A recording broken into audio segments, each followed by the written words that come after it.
Well, here I am in the rock formation, the cave area, where the ancient Egyptian hieroglyphics are. What we're looking at now is the entrance into this area here and the rock formations. Now, as you come into this area, this is roughly the first hieroglyphic that you see, group of hieroglyphics. Along this wall here. This is the wall face that faces the sun most of the time, and the weather.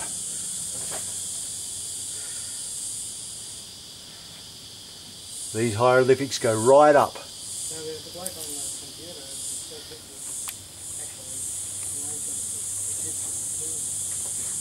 Right up the wall.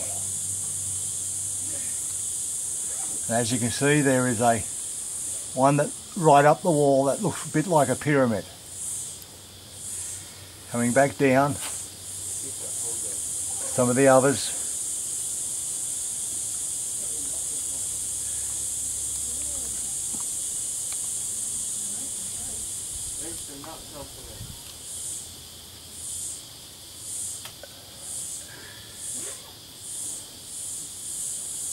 There's one that looks a little bit like a UFO. But as you can see, these ones are pretty worn from the weather.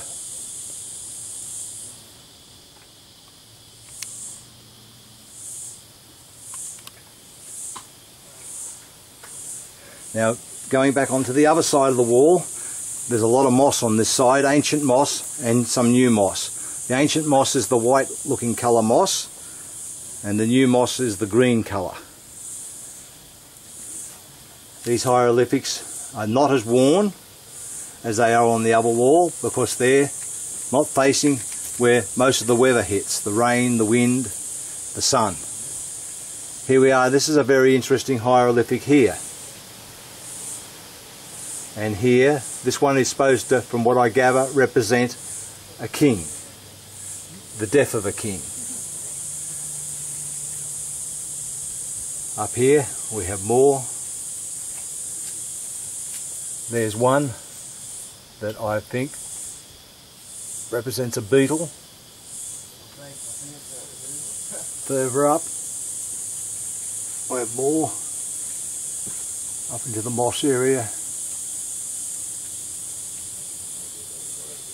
Ancient birds, symbols of ancient birds and animals. There's some more ancient symbols.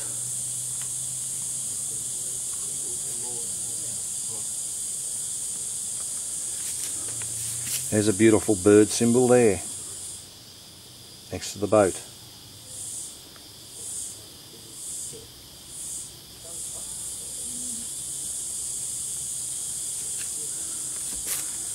Now we'll move further up this entrance and we can see more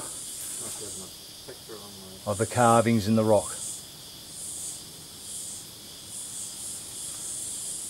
It is believed that this area is well over 4,000 years old, the carvings are. Some people are suggesting that it even goes beyond 40,000 years. But it is very ancient, and you can tell that by the white formations on the rock, which is ancient moss, dyed and petrified, around the green moss and the semi-green moss.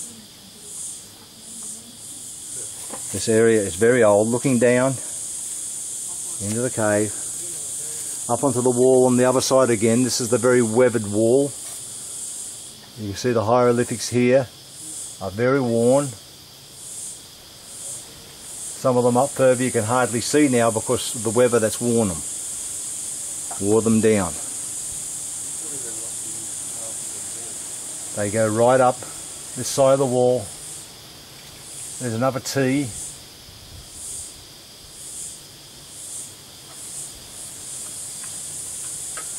You can see this is a fascinating place. It just boggles the mind. Now have a look down here. Some of these hieroglyphics go down towards the ground. Birds, all sorts of creatures.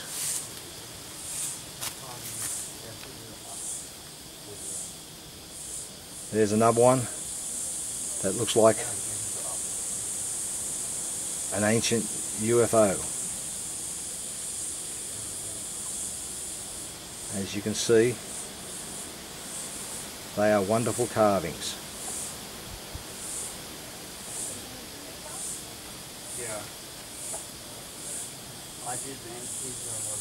There's another very strange hieroglyphic that also could be interpreted as a UFO. I'm not saying that's what it is, but that's what it could be interpreted as.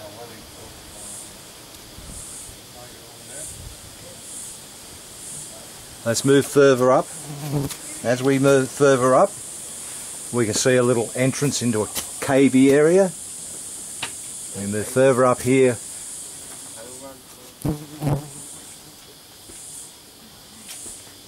There are many hieroglyphics up here, as you can see.